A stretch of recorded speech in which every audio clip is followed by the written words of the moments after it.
नमस्कार, स्वागत है आपका न्यूज 80 पर। मैं हूं आपके साथ राहुल राणा। दोस्तों, 2024 का लोकसभा चुनाव खत्म हो गया और इस चुनाव के खत्म होते ही यूपी में मानो सियासी भूचाल आया हुआ हो। बीजेपी की हार के बाद यह तय करना अभी एक तरह से मुसीबत बना हुआ है कि आखिर इस हार का जिम्मेदार कौन है। कोई कह रहा है कि बुलडोजर की वजह से यहां चुनाव में हार हुई, कोई कह रहा है कि प्रशासन ने साथ नहीं दिया और कोई कह रहा है कि यह हार यहां सीएम योगी आदित्यनाथ की राजपूतों की नाराजगी की वजह से हुई। तमाम अटकलें और तमाम बातचीत, जितने मुंह उतनी बात। लेकिन आज मैं आपके सामने बात रखने जा रहा हूं कि सियासी भूचाल के बाद आखिर होने क्या जा रहा है। आखिर सीएम योगी आदित्यनाथ की कुर्सी को क्या कोई खतरा है? और अब उपचुनाव उत्तर प्रदेश में 10 सीटों पर है। इन 10 सीटों पर उपचुनाव में क्या होगा, इसको लेकर क्या हलचल है? क्योंकि ये जो उपचुनाव होना है, इसको 2027 विधानसभा का सेमीफाइनल माना जा रहा है। क्योंकि अगर इस 10 सीटों पर भारतीय जनता पार्टी यहां चुनाव में हार जाती है तो आप समझिए कि 2027 में भी बीजेपी के लिए राह आसान नहीं होने जा रही। विपक्ष का मनोबल लगातार बढ़ा हुआ है। लोकसभा चुनाव में जिस तरह से यहां बीजेपी को 29 सीटों का बड़ा नुकसान हुआ और देश की सरकार बनाने में यहां जोड़ तोड़ एनडीए को करना पड़ा।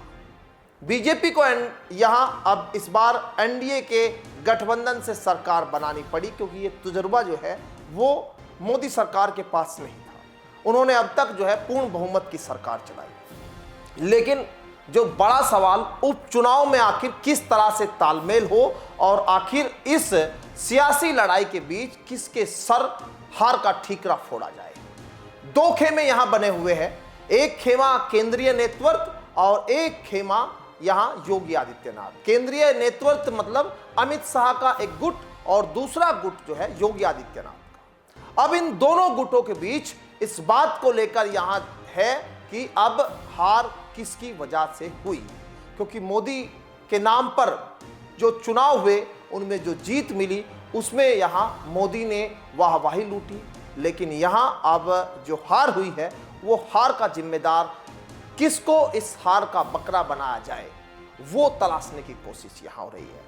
क्योंकि उत्तर प्रदेश में उपचुनाव है और सीएम योगी आदित्यनाथ पर लगातार सवाल उठे।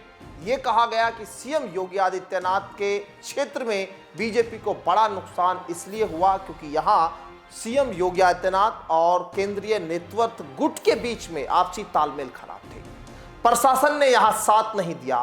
बुलडोजर जो चला वो बुलडोजर भी यहां नुकसान का रहा और 400 पार का नारा वो बीजेपी को उल्टा पड़ा। तमाम चीजें, तमाम मंथन हो रहा है। लेकिन अब जो सबसे बड़ा सवाल यही कि आखिर इस बात को कैसे जो है सकारात्मक तौर पर जनता के बीच लाया जाए। लेकिन अभी वो होता हुआ नहीं दिखाई दे रहा है। लेकिन अब देखिए, उपचुनाव और उपचुनाव में योगी आदित्यनाथ को बड़ी जिम्मेदारी यहां पर दी गई है। बड़ी जिम्मेदारी उपचुनाव में जीत दिलाने की यहां केंद्रीय नेतृत्व ने दे दी, क्योंकि ये 10 सीटों पर यहां जो चुनाव होने हैं उसमें योगी आदित्यनाथ की साख पर बड़ा सवाल उठ सकता है। ये जो सीट है इनमें से 10 में से पहले ही 5 सीटें यहां बीजेपी के पास, 5 सीटें यहां पर विपक्ष के पास। और जो आरएलडी मीरापुर सीट पर जीती थी वो भी अखिलेश यादव के समर्थन से जीती थी। अब गठबंधन में तालमेल भी बनाना है, गठबंधन में जीत भी बीजेपी को चाहिए। ये तमाम चीजें आखिर होगी कैसे? तो ये सोचा गया कि यहां क्यों ना योगी आदित्यनाथ को इसका लीडर बनाया जाए। इस हार जीत का जिम्मा वो सीएम योगी आदित्यनाथ के सर पर रख दिया गया। लेकिन 5 सीटें पहले ही सीएम योगी आदित्यनाथ जो है वो उस समय बीजेपी की लहर में जिता पाए थे। अब बीजेपी का जब यहां मनोबल भी डाउन है और उनका जो जिस तरह से पहले जनता के बीच उत्साह था वो भी कम हुआ है, तो अब कैसे यहां पर जीत मिलेगी? तो देखिए, यहां सीएम योगी आदित्यनाथ के लिए उनकी राजनीति के लिहाज से अगर समझा जाए तो यहां उपचुनाव उनके लिए राजनीति को बनाए और बिगाड़ने में बड़ा अहम रोल निभाने जा रही है। इसलिए टिकट किसको देना है, गठबंधन में किसको कितनी सीटें देनी है, जीत के लिए कौन सी रणनीति अपनानी है, कौन से अधिकारी को कहां उस जगह पर सेट करना है, ये सब तमाम फैसले अब सीएम योगी आदित्यनाथ को लेने हैं। जबकि लोकसभा चुनाव में यूपी में किसको टिकट देना है, किसको कैसे रणनीति बनाकर जिताना है, ये सब तमाम चीजें जो है वो केंद्रीय नेतृत्व के हाथ में थी। अब जो खुद बीजेपी के विधायक ये कह चुके हैं कि अगर केंद्रीय नेतृत्व ने यहां हस्तक्षेप नहीं किया तो बीजेपी की हार हो सकती है। तो ये सब तमाम जो बातें हो रही है वो उस दौरान हो रही है क्योंकि बीजेपी की हार हुई है। इस हार को बचाने के लिए बीजेपी को कोई रास्ता नहीं दिखाई दे रहा। लेकिन अगला उपचुनाव में यहां एक संकट ये कि आखिर इस उपचुनाव को कैसे जो है उत्साह में बदला जाए, कैसे जीत में बदला जाए। तो अब तैयारी ये है कि जो गठबंधन के साथी है उनको पहले तय कर लिया जाए, उनको पहले समझा लिया जाए, क्योंकि संजय निषाद भी यहां अपने लिए 2 सीटों की मांग कर रहे हैं। राष्ट्रीय लोकदल भी यहां अपने लिए 3 सीटों की उम्मीद कर रही है। लेकिन 3 सीटें उनको दे दी जाए, 2 सीटों संजय निषाद को दे दी जाए तो भाजपा कितनी सीटों पर लड़ेगी? कुल 5 सीटों पर। पहले ही 5 सीटें उनके पास थी, जिसमें से अब आएगी कि नहीं आएगी, किस तरह से रणनीति पर काम करना है, ये समझना होगा।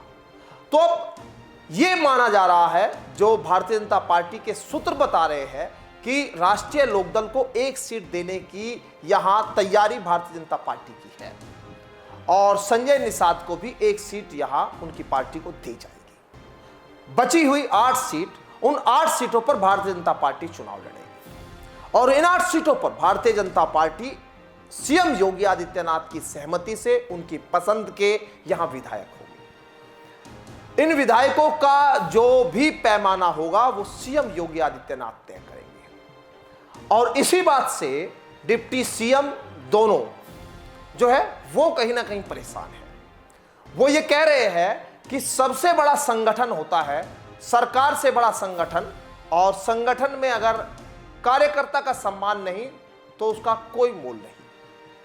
अब यहां संगठन में बात इसलिए भी कही जा रही है क्योंकि जो डिप्टी सीएम है वो अपने इलाके की सीट तो बचा नहीं पाए और अब यहां एक तरह से सीएम योगी आदित्यनाथ को कटघरे में खड़ा कर कर एक बार फिर इस सियासी हवा को, सियासी खबर को और हवा देते हुए दिखाई दे रहे हैं। लेकिन अब जो सबसे बड़ी बात है वो उपचुनाव में बीजेपी के लिए जीत कैसे होगी और राष्ट्रीय लोकदल क्या 1 सीट पर मान जाएगा। लगता तो ऐसा ही है कि शायद मान जाए क्योंकि उनके पास कोई दूसरा रास्ता नहीं। संजय निषाद भी जो है वो ज़्यादा जो बार्गेनिंग करने के फेवर में नहीं दिखाई दे रहे और भले ही ये कहा जा रहा है संजय निषाद की ओर से कि जब बुलडोजर एक तरफा चलेगा तो जीत और हार पर इसका असर तो जरूर होगा। जो अधिकारी है वो साइकिल और हाथी की सवारी करेंगे। तो ये सब तमाम चीज़ें इससे समझा जा सकता है कि बीजेपी खेमे में किस तरह से बेचैनी और किस तरह से हलचल है। लेकिन उपचुनाव में जीत दिलाने के लिए सीएम योगी आदित्यनाथ के पास ऐसी कौन सी जादुई छड़ी होगी जो बीजेपी की जिस दौरान हवा थी उस दौरान वहां 5 सीटें निकाल पाए इन 10 सीटों में से। अब वो कैसे इनकी बढ़ोतरी करेगी।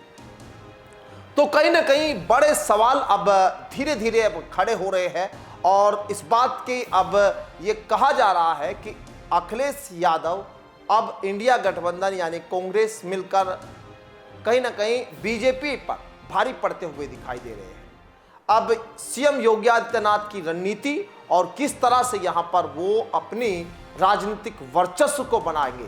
फिलहाल उपचुनाव में 10 सीटों पर यहां जीत हार किसकी होगी देखना होगा। लेकिन सीएम योगी आदित्यनाथ और केंद्रीय बीजेपी नेतृत्व के बीच इस तकरार का अंत क्या होगा देखना बड़ा दिलचस्प होगा। फिलहाल के लिए मेरे साथ इतना ही, मुझे दीजिए इजाजत, नमस्कार।